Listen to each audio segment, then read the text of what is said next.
Hello student, अभी करते हैं टाइम सीरीज का बचा हुआ part, the last part that is the method of least square method. यहाँ आपको ना कुछ चीजों के बारे में डिटेल में इंफॉर्मेशन जरूरी है। एट द सेम टाइम ये लिखते वक्त थोड़ा कंसंट्रेशन एंड फॉर्मूला के ऊपर ध्यान देना जरूरी है।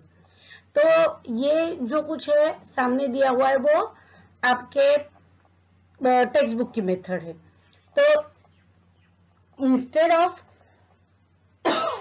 कॉपिंग all these things, let us start the studying topic method of least square using fresh information.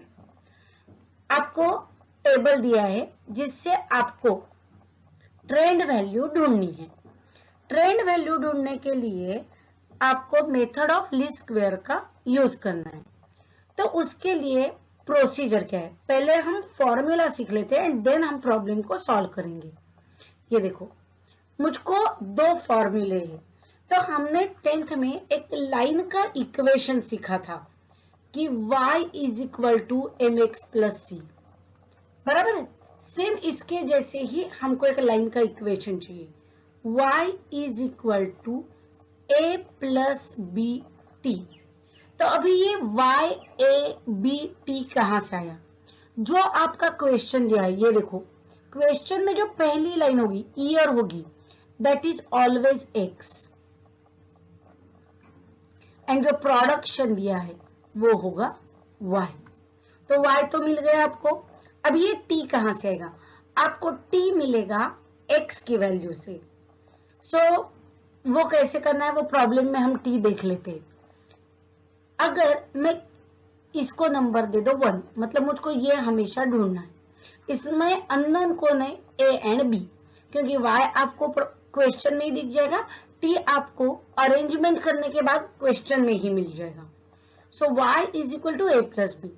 अगर मैं किस चीज को, अगर एक कोई प्रोसीजर मैं लेफ्ट हैंड में करती हूँ तो वही प्रोसीजर मुझको राइट हैंड में भी करनी पड़ती है। तो मैंने अगर इस साइड का समेशन लिया तो मुझको ये साइड भी समेशन लेना पड़ेगा। अगेन समेशन दो चीजों के बीच में, तो समेशन साइन दोनों को भी मिल जाएगा। समेशन किसका करते? जो चीज बदलती है उसका करते हैं। And a and b are constant, मतलब इसके सामने कभी भी समेशन का साइन नहीं आएगा। तो फिर हम कैसे लिखेंगे? a प्लस बी, टी बदलने वाला है इसीलिए उसके सामने टी। तो फिर इधर समेशन का साइन कहां गया? That is equal to n। ये स्टेप याद रखो। नाउ जब हम कैलकुलेशन का पार्ट करेंगे हमेशा समेशन टी ये 0 ही रहेगा, तो इसकी वैल्यू बन जाएगी 0। तो मेरे पास बचेगा summation y is equal to n into A. इसको मैं सॉल्व करूंगी तो मुझको a की वैल्यू मिल जाएगी। नाउ मुझको ढूंढना है b। सो वापस हमारा इक्वेशन लिखो, y is equal to a plus B t. अगर मैं किसी चीज को लेफ्ट हैंड साइड में मल्टीप्लाई करती हूँ तो मुझको सेम चीज को राइट हैंड में भी मल्टीप्लाई करना है। तो मैंने दोनों साइड t से मल्टीप्लाई किया तो ये दिखा y t is equal to a t plus B t into t. अभी देखो t इंटू टी बन गया T square.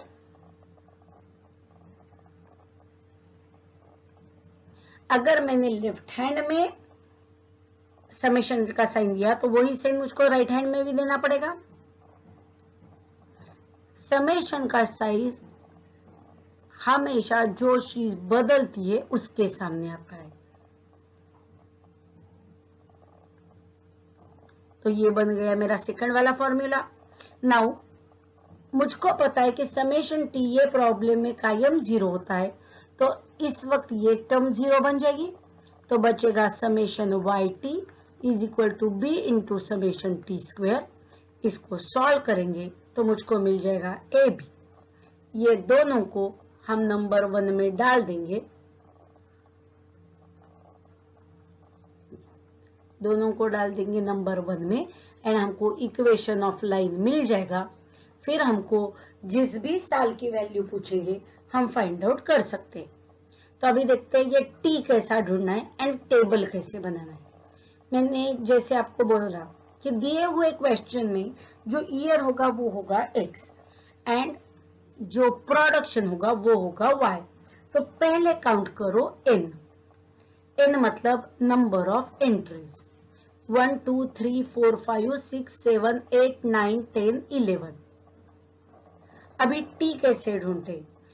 T is always X minus middle value upon interval मतलब गैप।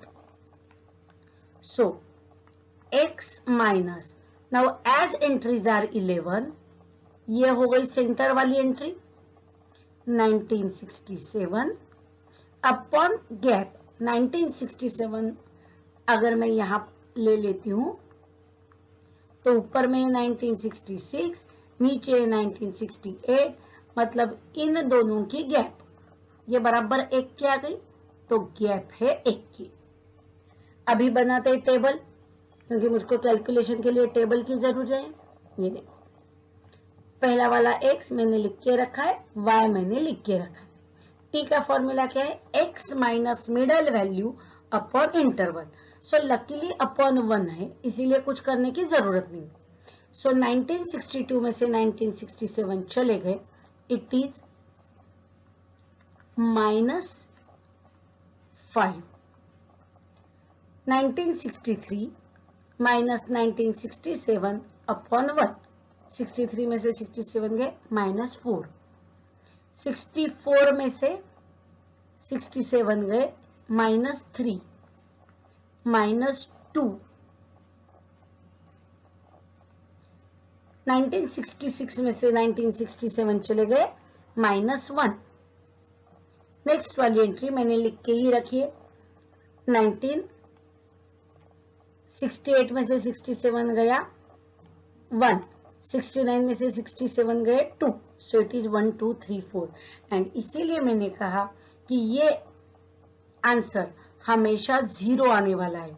ये देखो 0, -1 को +1 कट, -2 को 2 कैंसिल हो जाएंगे, -3 -4 -5 +3 +4 +5। तो जब आप ऐड करोगे तो निगेटिव वैल्यू को पॉजिटिव वैल्यू कैंसिल हो जाएगी एंड टोटल 0 आने लगे। फिर ढूंढो वाई टी, मतलब y multiply by t. So it is equal to 0 into anything 0 0 -3 -2 -4 वापस 0, 4 1 जा 4, 9 2 जा 18, 7 3 जा 21, 10 4 14, 8 5 40 एंड टी स्क्वायर -5 का स्क्वायर 25, 16 9 4 1 0 1 4 9 16 एंड 25। तो मुझको नीचे दिए हुए कॉलम की टोटल चाहिए। सो वो टोटल हो गई 46 0 114 110। ये कहते हमने कैलकुलेशन। अभी इस टेबल का यूज करके मुझको फॉर्मूले लिखने, ठीक है। चलो वापस रिकॉल करते हैं हमने कैसे किया। तो मुझको ढूंढनी क्या है? Trend value. सो लास्ट वाला कॉलम होगा ट्रेंड वैल्यू जो मुझको ढूंढनी है, ठीक। तो पहले कर लेते हैं इसका ट्रेंड वैल्यू के लिए ए एंड बी का कैलकुलेशन का पार्ट, ठीक है। चलो फर्स्ट वापस एक बार इक्वेशन लिखते, y is equal to a plus B t, number 1। Left side में समेशन का साइन दे दिया, इसीलिए n a plus b into summation t. चलो वैल्यू डालते हैं, समेशन y मतलब y की टोटल, सो वो है 46 equal to n a, n total number of entries are 11, A plus B ढूंढना है, समेशन टी 0। ये देखो समेशन टी की वैल्यू हमेशा 0 ही आने वाली है. So anything multiplied by 0 is always 0. So 46 is equal to 11a. Sorry, 11a. So a is equal to 46 upon 11. A is equal to 11 4s are 44. Carry 2, 20. 11 1s are 1. 9. 9 के ऊपर 0. 11 8s are 88. 2 digit तक मैंने ढूंढा. Now वापस लिखो equation. y is equal to a plus b t. दोनों side t से multiply करो. सो इस साइड t से मल्टीप्लाई किया, इसीलिए यहाँ भी t इंटू टी हो गया t स्क्वायर. इस साइड समेशन का साइन दे दिया. जो चीज बदलने वाली है उसके सामने समेशन का साइन दे दो. नाउ अभी वैल्यू डालो.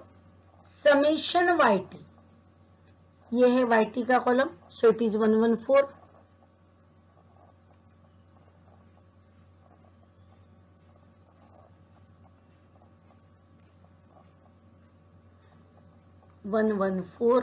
इक्वल टू ए ढूंढा आपने 4.18. समेशन टी 0 प्लस बी ढूंढना है. Summation t square is 110. So anything multiply by 0 is 0. So 114 is equal to 110 b. b is equal to 114 upon 110. इसकी वैल्यू ढूंढते. देखो 114 110. सो बिकॉज ऑफ दिस 0 ये कर दो 11.4,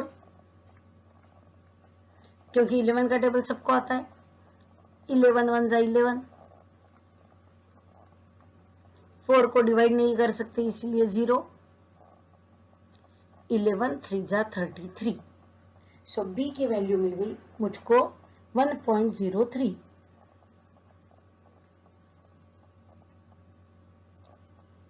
अभी ये दोनों नंबर 1 में डालो तो मुझको मिल जाएगा ट्रेंड लाइन का equation. So equation of trend line is y is equal to a plus B T. चलो वैल्यू डाल देते. a की वैल्यू मिली है हमको 4.18. b की वैल्यू मिली 1.03 एंड t हमको मिलेगा टेबल से. नाउ हर एक t के लिए हमारे पास टोटल 11 t है.